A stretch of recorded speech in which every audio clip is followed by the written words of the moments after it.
esta parroquia la vida, la persona de don Saturnino. Por eso hoy vamos a tener esta ponencia, esta charla sobre la teología del martirio que nos va a impartir el doctor don Eduardo Vadillo. Don Eduardo Vadillo Romero es natural de Madrid y estudió en el Seminario Conciliar de Toledo, de San Ildefonso, y fue ordenado sacerdote por el señor cardenal don Marcelo González Martín hace 12 años. Para más señas es del mismo curso de don Jorge. Ha estudiado en Roma, es doctor en Sagrada Teología y en Patrística. No sé si habrá algún sacerdote más en la diócesis que tenga 2 doctorados como él, pero tan brillantemente seguro que no. Es, como digo, profesor también del Seminario Conciliar en la actualidad. Es consultor de la Conferencia Episcopal para la Congregación de la Doctrina de la Fe y también desempeña su cargo pastoral en la parroquia de Santo Tomé de Toledo como vicario parroquial. A mí personalmente, pues me unen muchos lazos de amistad y de confianza que aquí no procede explicar, ¿verdad, don Eduardo? Pero ahí está y por eso le hemos invitado, porque sabemos no solo que nos va a iluminar con su ciencia y con su palabra, sino porque estamos convencidos de que el Señor nos va a hablar y nos va a transmitir su mensaje a través de su ciencia. Vamos a escuchar esta charla sobre la teología del martirio.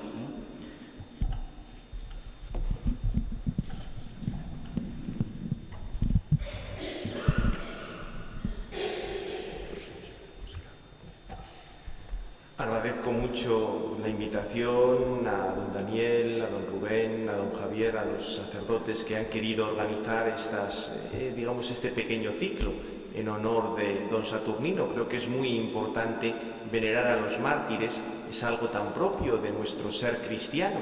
Desde los comienzos de la Iglesia se veneró a los mártires y cuando se trata de gente tan cercana, no ha pasado tanto tiempo, son relativamente recientes, es muy importante mantener este recuerdo y que forme parte de nuestra vida cristiana. Y hoy se trata, como ya ha dicho don Rubén, de hablar de la teología del martirio, porque en todas las beatificaciones, también en esta, cuando leemos vidas de mártires, podemos quedarnos con cuestiones anecdóticas, cómo murieron, qué circunstancias había, qué problemas se daban en la sociedad. Esas cosas están ahí y pues ya se ha hablado mucho de ello, se hablará cuando se presenten, creo que en el documental que hubo se vieron estas cosas, mañana en la presentación del libro saldrán estas cosas, pero creo que es muy importante ante una beatificación que nos centremos en qué quiere decir verdaderamente ser mártir, pero con toda precisión. Cuando hablamos de teología se trata de conocer mejor a Dios. Teología es el conocimiento de Dios. ¿Qué es lo que nos dice de Dios el hecho de que haya mártires? Es lo que vamos a ver esta tarde. ¿Qué podemos saber de Dios? ¿Qué tienen que ver con Dios en ese sentido los mártires? ¿Qué podemos conocer de Dios partiendo de que ha habido mártires? Y esto es algo realmente importante, porque no en todas las religiones hay mártires, ni muchísimo menos. El mártir es alguien que se ha configurado especialmente con Jesucristo. Para saber realmente lo que es un mártir, vamos a acudir a lo que ha dicho la misma Iglesia sobre los mártires. El Papa Benedicto XVI, cuando ha hablado a la Congregación de las Causas de los Santos, diríamos el organismo que en la Curia Romana se encarga de estas cosas, con el cual don Jorge ha tenido que estar en tanta relación para todo este proceso, pues el Papa, en uno de los discursos que les ha dirigido, da una definición de martirio y de mártir, y citando a un antecesor suyo. Ahora tenemos el Papa Benedicto XVI, esto quiere decir que ha habido 15 papas antes que se han llamado Benedicto. Pues bien, el Papa Benedicto XIV, que fue también un gran estudioso en el siglo XVIII, definía el martirio como el soportar voluntariamente la muerte a causa de la fe en Cristo o a causa de algún acto, de otra virtud, relacionado con Dios. Con lo cual tenemos que el mártir muere o bien por la fe en Cristo o bien por un acto de virtud, pero no un acto de virtud cualquiera, sino que está relacionado con Dios. Esta es la definición que dio el Papa Benedicto XIV allá en el siglo XVIII, y Benedicto XVI recuerda que la debemos mantener hoy. Repito, es tolerar voluntariamente la muerte, soportar voluntariamente la muerte a causa de la fe en Cristo, una posibilidad, o a causa de alguna virtud, algún acto de virtud, hacer algún acto de virtud que está inmediatamente relacionado con Dios. Después iremos viendo estas cosas con detalle, pero el principio es: ¿por qué hay mártires? Pues hay mártires porque Cristo nos ha salvado muriendo en la cruz. Es el punto de partida. Si Cristo no hubiera muerto en la cruz, si nuestra salvación hubiera sido otra cosa distinta, no hubiera habido mártires. Fijémonos que esto es muy importante. Hay dos cosas que tenemos que ver cuando contemplamos a Cristo en la cruz en relación con los mártires. En primer lugar, la verdad. Cristo es presentado en los Evangelios, como especialmente en el de San Juan, como el que da testimonio de la verdad ante Poncio Pilato.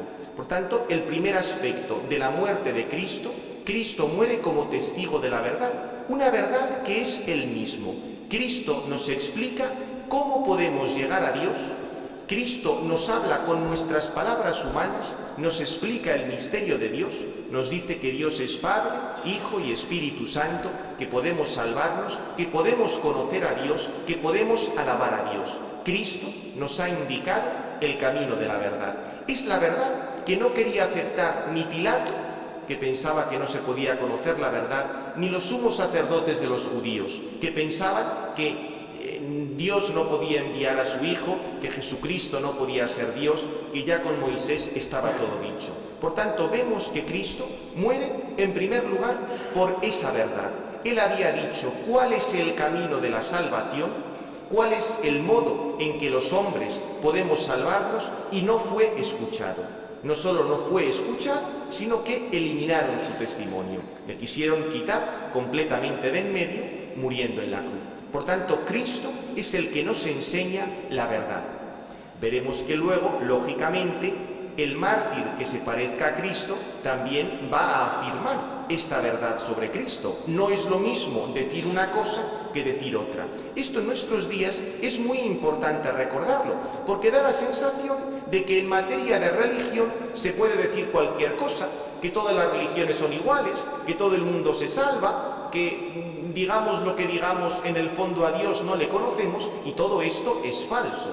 La muerte de Cristo en la cruz nos pone de manifiesto que hay una verdad sobre Dios. La verdad es que el Hijo de Dios ha venido a morir por nosotros, a salvarnos, a resucitar, a fundar su Iglesia. Por tanto, primer aspecto de la muerte de Cristo que van a imitar los mártires, la verdad, el camino de la verdad. Ya digo, la verdad que se contiene en el credo, en los mandamientos, en la vida de la Iglesia. Ese sería el primer aspecto de la muerte de Cristo que se va a reflejar en los mártires. Segundo aspecto de la muerte de Cristo. Cristo afronta el pecado. Porque cuando Cristo explica la salvación a este mundo, no viene a un mundo que sea todo un jardín de rosas y flores. Ese era el proyecto original de Dios, pero el mundo está marcado por el pecado, está marcado por el odio a Dios, está marcado por las peleas, por la separación de unos hombres con otros, está marcado por la desobediencia que comenzó desde el pecado de los primeros padres, tal como aparece en el paraíso. ¿Y cuál es la respuesta de Dios ante el pecado? Podría ser el castigo, podría ser la destrucción de los culpables, y sin embargo, la respuesta de Dios es el amor.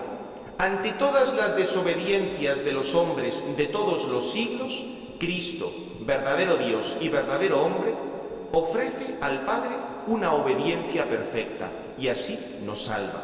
Por tanto, vemos que Cristo va a morir en la cruz perdonando a sus perseguidores. Y no solo perdonando a sus perseguidores, sino ofreciendo su vida por ellos. Cristo ha muerto por los pecados de los hombres de todos los tiempos. Todas las desobediencias que haya podido cometer el género humano no son nada en comparación con el ofrecimiento de Cristo muerto en la cruz.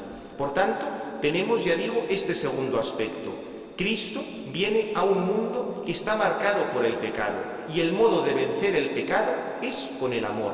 Frente a la desobediencia, frente al egoísmo, frente al orgullo, tenemos lo contrario: la obediencia, el amor, el deseo de salvación. Este es Jesucristo muriendo por nosotros, el que nos indica el camino de la verdad. Ya digo, esto es importantísimo. Hay una verdad sobre Dios, no podemos decir que valga cualquier cosa, y la vía del amor. El Señor ofrece una reparación por los pecados de todos los hombres. Tenemos, por tanto, estos dos aspectos en la muerte de Cristo. Y con eso llegamos al tercer aspecto para entender lo que es un mártir y que nos ayuda a comprender lo que quiere decir ser cristianos. Y es que nosotros podemos participar de la vida de Cristo. Podemos hacernos semejantes a Dios. Cristo muere para darnos a nosotros una vida divina, para que podamos ser dioses. Aquel deseo que tenían los primeros hombres de ser como dioses, la tentación del demonio, seréis como dioses por vuestros propios medios, es lo que Cristo nos va a dar. Participar de la vida divina, llegar al cielo, ser felices para siempre. Y lo grande de esto es que Cristo ofrece a todos los hombres y mujeres la posibilidad de parecerse a Él, de ser como Él, de ser semejantes a Él. Evidentemente Él es Dios, Dios y hombre verdadero. Nosotros solo somos seres humanos, pero podemos asimilarnos a Cristo. El mismo Señor invita a cargar nuestra cruz, a negarnos a nosotros mismos y a seguirle. Por tanto, todo esto que ha hecho Jesucristo, indicar el camino de la verdad, morir ofreciendo su vida por nosotros, en cierto modo lo podemos imitar. Lo grande del cristianismo, lo grande del catolicismo, es que nosotros podemos colaborar a nuestra redención. Todos los actos del cristiano, hechos por amor, hechos en caridad, sean cosas importantes o sean cosas sencillas de la vida ordinaria, son colaboración para la redención. La obra más importante que puede hacer el hombre en toda su vida es unirse a Dios, colaborar con Dios, sobre todo en la salvación de los demás. No hay obra más noble que colaborar en la salvación de los demás. Y eso no solo los sacerdotes, todos los fieles, en cuanto que están orando, en cuanto que ofrecen sus sufrimientos, en cuanto que hablan, en cuanto que se manifiestan como cristianos, están colaborando con la verdad y con el amor de Dios. Por tanto, ya digo, tenemos estos tres aspectos que nos marcan, diríamos, el horizonte de lo que es un mártir. La verdad, Cristo ha muerto por la verdad, ha muerto indicando el camino de la verdad. En segundo lugar, el amor y el perdón. Cristo ha muerto para que sus enemigos se salven y de enemigos pasen a ser amigos de Dios. Y en tercer lugar, los hombres y las mujeres, todos los seres humanos, podemos colaborar con este plan de Cristo, podemos colaborar con este proyecto de Cristo. Ya digo, de muchísimas maneras, comenzando por recibir los sacramentos. Desde que somos cristianos, estamos llamados a colaborar en este plan concreto de Cristo. Tenemos, ya digo, por tanto, estos tres aspectos que son los que van a marcar el martirio. Bien, esta ha sido la vida de Cristo, este ha sido el proyecto de Cristo sobre la humanidad. ¿Cómo entran aquí los mártires? Pues muy sencillo, esto se realiza de una manera perfecta en el mártir. El mártir es el que imita perfectamente a Cristo, incluso en su muerte violenta. Si leemos en el Catecismo de la Iglesia, nos explica cuál es el sentido del martirio. Dice en concreto el Catecismo, nos explica qué es un mártir, en qué consiste el martirio, y dice, en el número 2473, el martirio es el supremo testimonio de la verdad de la fe. Designa un testimonio que llega hasta la muerte. El mártir da testimonio de Cristo, muerto y resucitado, al cual está unido por la caridad.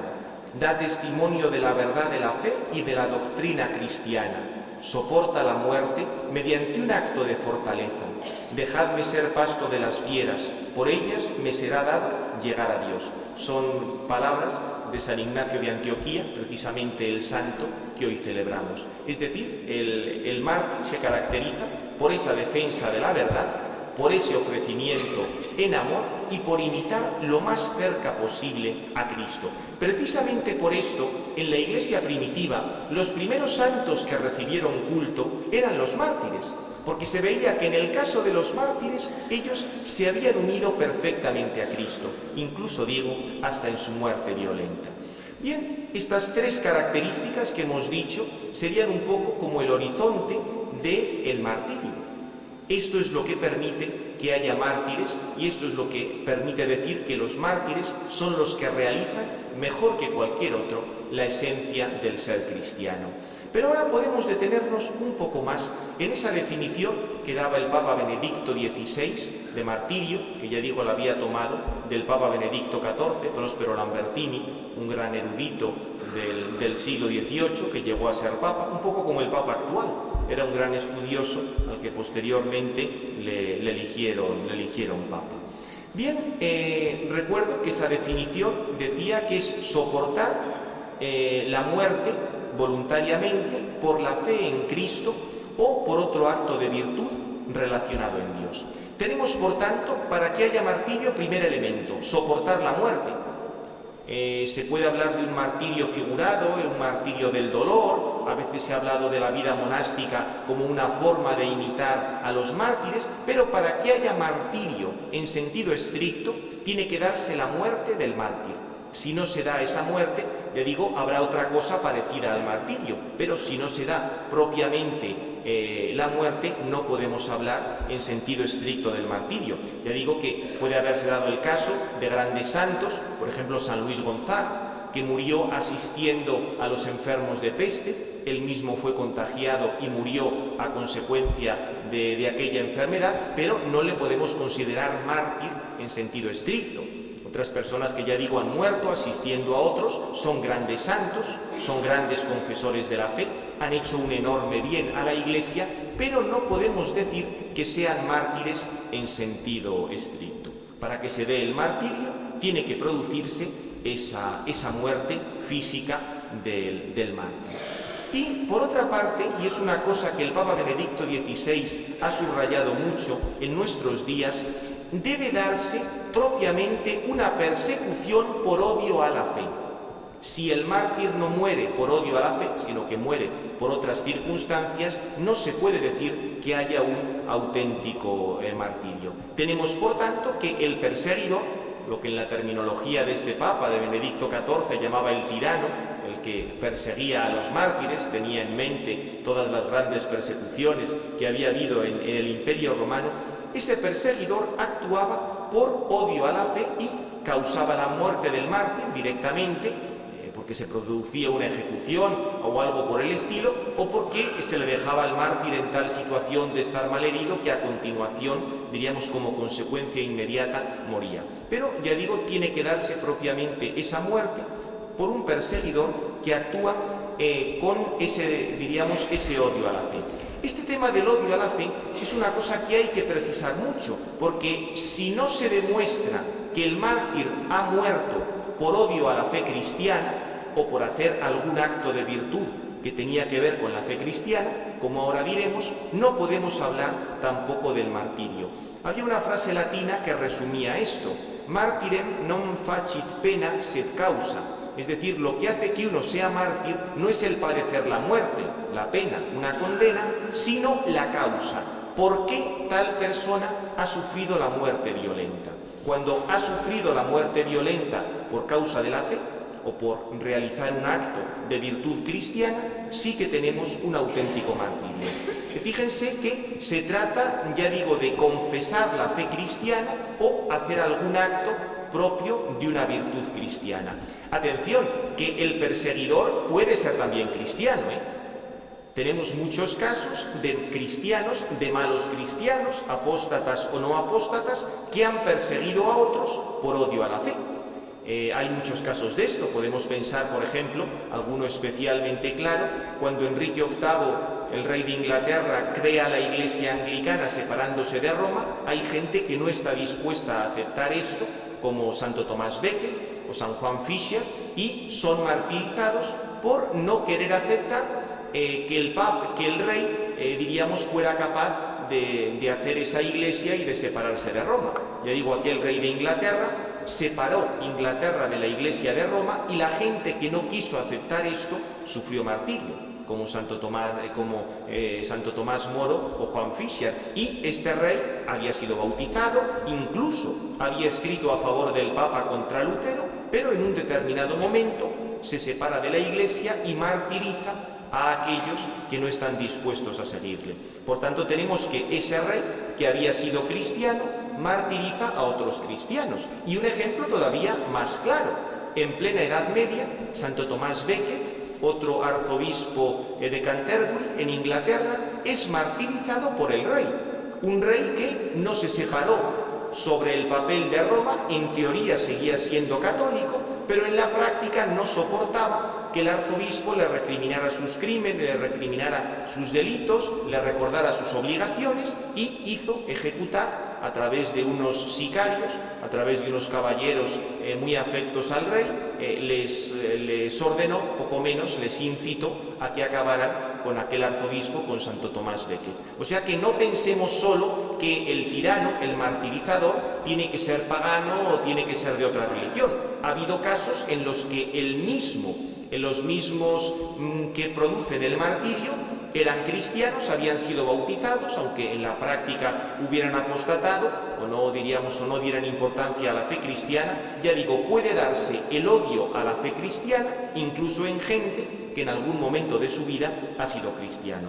De esto está completamente llena la historia de los mártires. Por otra parte, junto con el odio a la fe se mezclan otras cosas, porque muy frecuentemente este odio a la fe se mezclaba con engaños, con falsas acusaciones. Por ejemplo, a los cristianos que mueren mártires en el Imperio Romano se les acusa de antropofagia infantil, de comer niños, de celebrar banquetes en ese sentido, de mantener relaciones dentro de la misma familia. Es decir, se les acusa de crímenes, por supuesto falsos, pero son muchas veces la excusa para poderles condenar a muerte o poderles infligir una determinada pena. O sea que, ya digo, el odio a la fe tiene que darse, pero lo normal en toda la historia de la Iglesia es que se hayan buscado otras excusas para aplicar ese odio a la fe. Ya digo, siempre tiene que haber una referencia al odio a la fe, pero con mucha frecuencia eso se mezclaba con otro tipo de cosas. Y en el caso del odio a la fe, tengamos presente que una de las maneras de este odio a la fe es pretender que el mártir caiga en la idolatría. Esto de la idolatría nos puede parecer que es una cosa ya muy superada, una cosa antigua, dar culto a ídolos, creer que una estatua o que era un ídolo y que eso era Dios. Esa era una idolatría, diríamos, sí, que se daba en la antigüedad. Pero idolatría es todo intento de sustituir a Dios por una criatura. Por ejemplo, cuando el Estado, que es lo que ha sucedido en el siglo XX, ha pretendido ser Dios, y el Estado pretende ser Dios cuando dice lo que está bien y lo que está mal, sin reconocer ninguna instancia por encima de él, eso es idolatría. O sea, los mártires que murieron en el Imperio Romano murieron precisamente por esto, porque no estaban dispuestos a reconocer que el emperador era Dios. Estaban dispuestos a obedecer al emperador, estaban dispuestos a colaborar con el emperador, estaban dispuestos incluso a rezar por el emperador. Como recuerda San Pablo en la carta a Timoteo, le pide que se hagan oraciones por los reyes, por el emperador, para que haya una vida tranquila. Pero lo que no estaban dispuestos es a reconocer que el emperador era Dios. Solo Cristo es verdadero Dios. La confesión del apóstol Tomás a Jesucristo, Señor mío y Dios mío, solo se puede dar a Jesucristo. Pensemos que había algunas monedas del Imperio Romano donde esos títulos, Señor y Dios, se daban al emperador. Evidentemente los cristianos podrían colaborar con las autoridades civiles, pero lo que no estaban dispuestos era a reconocer que las autoridades civiles son Dios.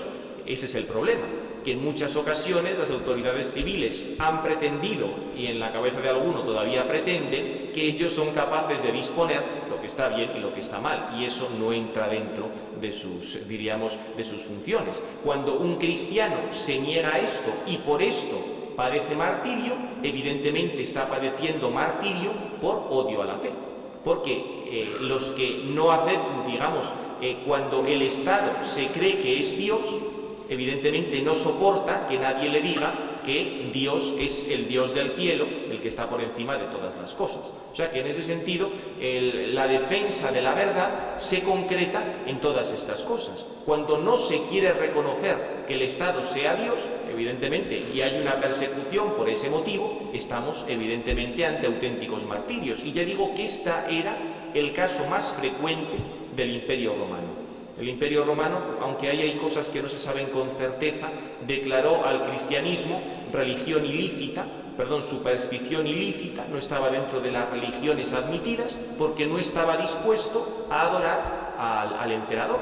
Los diálogos que conservamos en las actas de los mártires son impresionantes en este sentido, porque aparece, por ejemplo, le dice el tribuno o el prefecto, sacrifica a tal Dios, sacrifica a tal otro, y dice el mártir, no, yo solo sacrificaré al Padre, al Hijo y al Espíritu Santo. Y le dice, no, pues eso está muy bien, pero además sacrifica al emperador. Y dice, evidentemente no.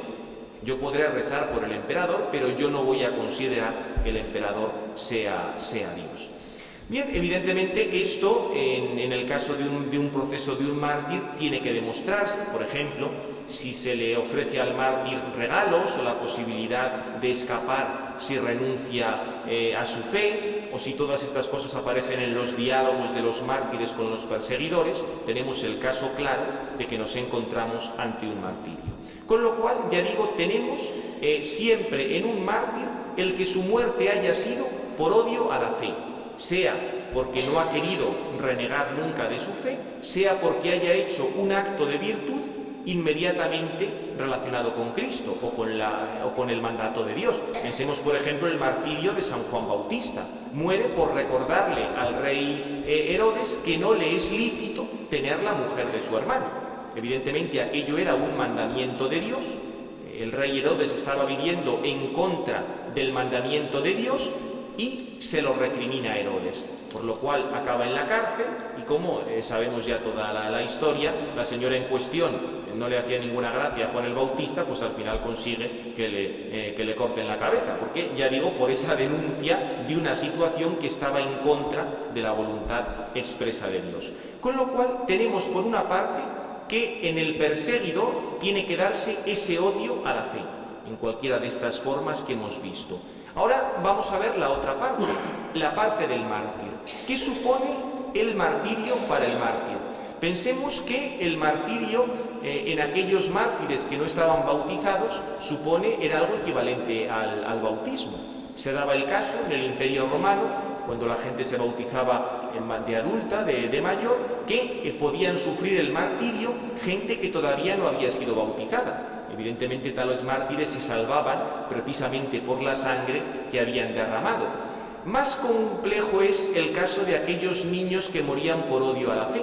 Realmente aquí los casos son mucho más extraños, más excepcionales. Tenemos, por ejemplo, los santos inocentes, que siempre, absolutamente siempre, fueron venerados en la Iglesia como mártires, habían muerto por odio a Cristo.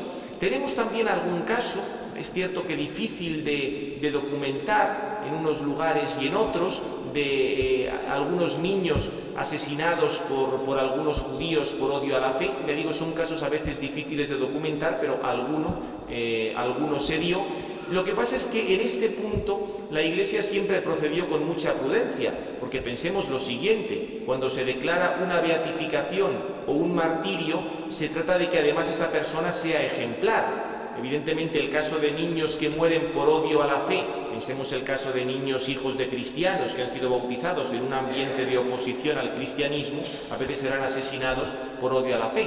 Lo que pasa es que en estos casos la Iglesia nunca acabó de decidirse a beatificar o a canonizar por un motivo muy sencillo. El mártir tiene que ser un ejemplo. un niño que no ha llegado al uso de razón, sí, nos puede enternecer mucho el que haya sufrido la muerte por odio a Cristo, pero el hecho de que sea un ejemplo para los cristianos es más complicado, diríamos, de aplicar. El caso es que en el mártir tiene que haber un deseo de morir en gracia de Dios, de recibir los sacramentos si es posible. En todos los mártires de la era moderna vemos cómo, aunque son conscientes de que van a dar su vida por Cristo, quieren recibir los sacramentos, quieren recibir la confesión, reciben la comunión, incluso a veces consumen todas las formas de la comunión para que no haya ninguna profanación. O sea, no es que el mártir quiera alejarse de la Iglesia o el mártir piense que su martirio ya basta y no le hacen falta los sacramentos. Lo propio de los mártires es que están en la Iglesia y quieren recibir los sacramentos. A veces es posible, a veces no es posible. Pensemos, por ejemplo, en el Imperio Romano era común que algunas veces fueran los sacerdotes a celebrar la Eucaristía en alguna cárcel con los mártires. Esto puede chocarnos un poco, pero pensemos que en el Imperio Romano los mártires, uno iba a ser condenado por ser cristiano si era denunciado. Si no era denunciado, no se podía ejercer contra él ningún proceso. En el Imperio Romano no pensemos que había tribunales fijos en cada sitio, solo en las grandes ciudades. En los otros lugares, el prefecto iba rotando durante todo el año, y si cuando llegaba el prefecto se denunciaba a alguien, tal persona sí que podía ser ejecutada por ser cristiana, pero si no había denuncia, no había manera, no sufría el martirio. Por eso tenemos algunos testimonios, nos lo transmite San Cipriano de Cartago, por ejemplo, de presbíteros o de diáconos que van a llevar la Eucaristía a los mártires. Es decir, el hecho de morir por Cristo no les alejaba de la Eucaristía, al contrario, querían recibir mejor los sacramentos en aquella situación. Por otra parte, junto con ese deseo de estar en la Iglesia y de recibir los sacramentos, tenemos, por otra parte, que el mártir tiene que aceptar la muerte y aceptarla por causa de la fe. Es decir, el mártir sufre la muerte, pero sabe que la sufre por causa de la fe. De ahí que alguien que sufriera el martirio, por ejemplo, en estado de sueño, no sería considerado por la Iglesia mártir, porque el martirio propiamente es un acto, desde el punto de vista del mártir, de la virtud de la fortaleza, por la cual acepta la muerte sabiendo que se está uniendo al sacrificio de Cristo. Por supuesto, si fuera ejecutado por otros motivos, tampoco se le podría considerar mártir. O sea, hace falta que el mártir acepte esa muerte sabiendo que es por odio a la fe y, por supuesto, con el deseo de perdonar a los perseguidores. Evidentemente, si en el mártir no hay ese deseo de perdón, no podemos decir que tiene esa contrición perfecta, que tiene ese amor a Dios y a los demás. El mismo Señor inculca el amor a los enemigos y en el momento de la cruz pide por aquellos que le están condenando, ofrece su vida también por los perseguidores, con lo cual el mártir tiene que imitar también a Jesucristo en esta cuestión. Muere perdonando y muere orando por aquellos que le están causando la muerte. Aquí podríamos hacer referencia a algunos otros casos, de los que habla el Papa Benedicto XIV. Por ejemplo, estudia la cuestión de si tiene que ofrecerse o no espontáneamente al martirio en caso de una persecución. Pensemos, por ejemplo, el caso de los mártires cordobeses en la época de la invasión musulmana, como ellos, algunos se ofrecieron espontáneamente al martirio, hablando contra Mahoma o hablando contra la religión musulmana, casi provocando al perseguidor. El tema fue siempre muy discutido, hasta qué punto esto era conveniente, hasta qué punto no era conveniente, ya dependía mucho, de las circunstancias. Algunos mártires de la antigüedad, por ejemplo, no tienen inconveniente en huir temporalmente para poder asistir a otros. El mismo San Cipriano, por ejemplo, en un momento de persecución, cree que es más útil retirarse, diríamos, quitarse de en medio para no exacerbar los ánimos, pero luego vuelve y al final muere mártir. O sea que aquí ya muchas circunstancias concretas dependen pues de lo que viera cada persona. Lo que sí es fundamental es que sea una aceptación de la muerte. De ahí que no se haya considerado nunca mártir aquellos, diríamos, que ofrecían una resistencia a la muerte o los que morían dentro de un combate. Pensemos, por ejemplo, el caso de los cruzados. Muchos cruzados iban con un deseo auténticamente sincero de defender la fe de Cristo, de permitir que los peregrinos llegaran a aquellos lugares. Era algo que tenía más un aspecto defensivo que otra cosa, y sin embargo la Iglesia nunca los ha considerado mártires, porque se entiende que el martirio es la aceptación de la muerte sin ofrecer resistencia. Ya digo, de nuevo tenemos el modelo del Señor. Pensemos cómo en la pasión Él dice: yo podría haber pedido que vinieran legiones de ángeles, y sin embargo es el momento de tener la espada guardada en la vaina. Atención, esto no quiere decir que no haya que defender la fe. Forma parte de la fe cristiana el que a veces hay que defenderla, e incluso con las armas, pero ya entraríamos en otra virtud distinta, entraríamos en otra situación distinta. Cuando hablamos de martirio nos estamos refiriendo a esa muerte tolerada conforme, diríamos, tal como ha actuado Cristo. Hace falta, por tanto, esa paciencia y esa constancia en la muerte.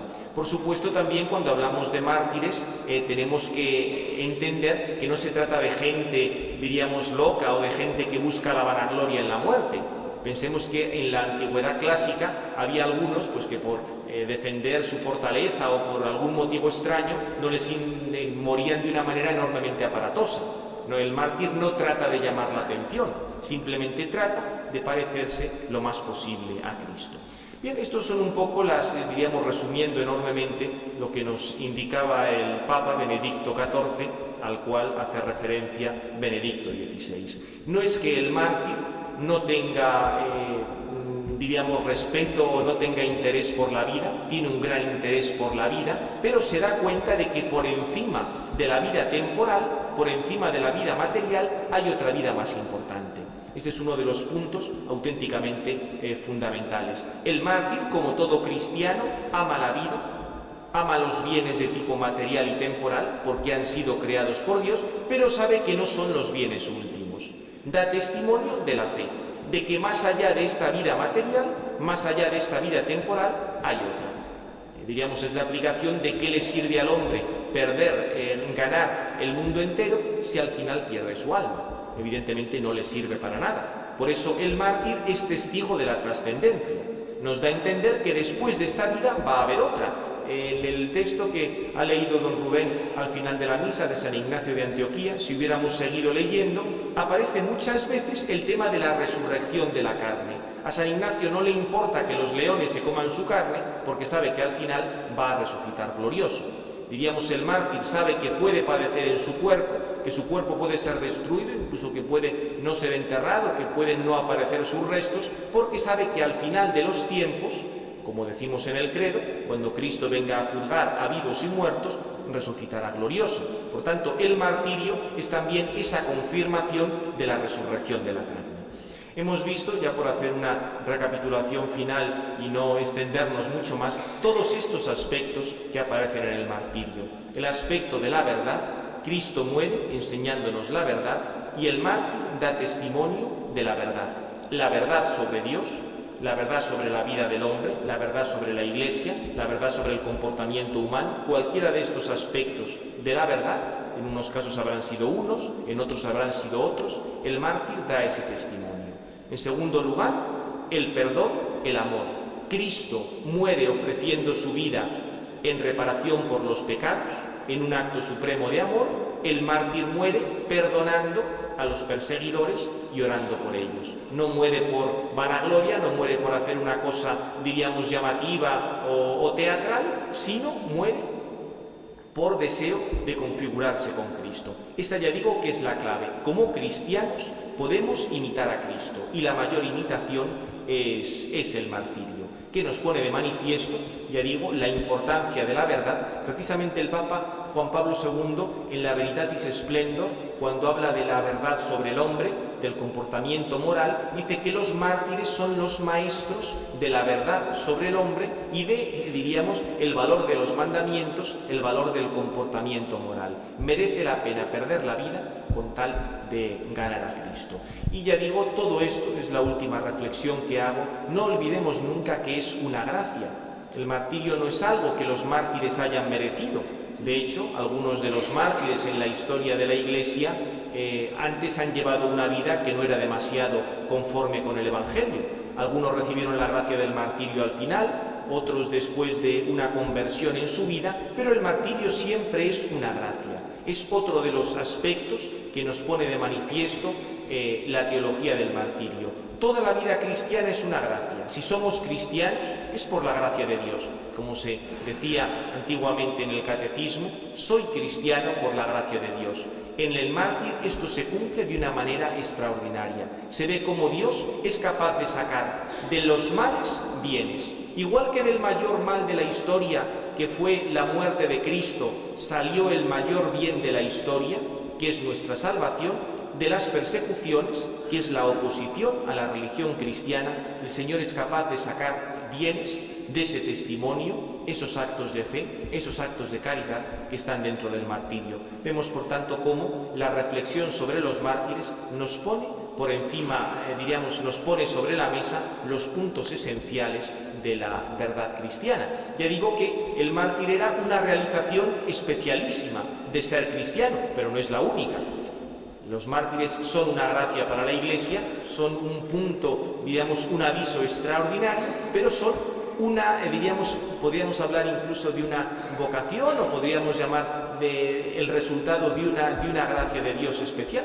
Pero sabiendo que en la Iglesia hay muchas formas, la gracia actúa de muchas maneras y lo importante es que cada uno respondamos con esa fidelidad que puede llevarnos al martirio. Y si el Señor da esa gracia, habrá que responder también ahí. Lo importante, ya digo, es siempre esa fidelidad en la respuesta a Dios. Igual que el papel de la Virgen María es único, solo ella fue Madre de Dios en un sentido físico, aunque el mismo Señor indique que aceptando la fe formamos parte de su familia. En el caso de los mártires podemos decir algo semejante. Mártires son solo estos que mueren por odio a la fe, que entregan su vida perdonando a los enemigos, pero nos llaman, nos invitan a que vivamos en permanente fidelidad. Fidelidad a la palabra de Dios, fidelidad a la verdad de Jesucristo y fidelidad al amor que Él nos pide. Un amor a Dios sobre todas las cosas, amor a los enemigos, sabiendo que Dios está por encima de todo y que la vida eterna a la que Él nos llama vale mucho más que la vida temporal.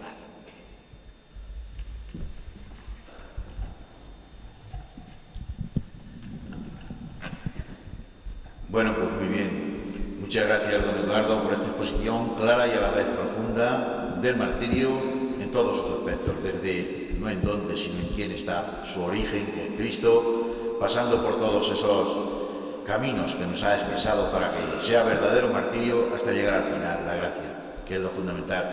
Se lo agradecemos, le damos las gracias y pedimos también al Señor para usted pues que siga dándole esa gracia de poder explicar, de poder enseñar con la misma claridad y profundidad la teología.